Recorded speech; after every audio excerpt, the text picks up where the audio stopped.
নমস্কার সুধী। আমি আপনাদের এলাকায় নতুন, 7 মাস হলো, এটাই আমার প্রথম মঞ্চে পদার্পণ। আমি কবি নির্মলেন্দু গুণের একটি কবিতা বলার চেষ্টা করছি।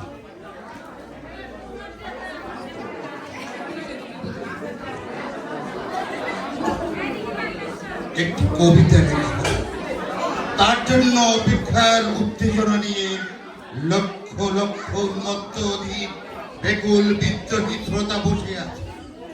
ভোর থেকে জনসমুদ্রের উদ্যান সৈকতে কখন আসবে কবি? এই শিশুপাত সেদিন ছিল না, এই বৃক্ষে ফুলে শোভিত উদ্যান সেদিন ছিল না, এই তন্দ্রাচ্ছন্ন বিবর্ণ বিকেল সেদিন ছিল না।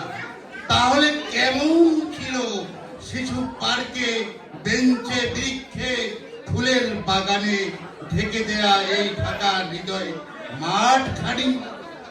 জানি সেদিনের সব স্মৃতি মুছে দিতে হয়েছে উদ্যত কালো হাত।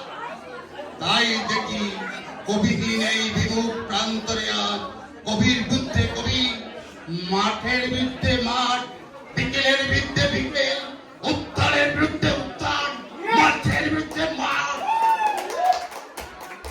হে অনাগত শিশু, হে আগামী দিনের কবি, শিশু পার্কে রঙিন দোলনায় দোল খেতে খেতে তুমি একদিন সব জানতে পারবে।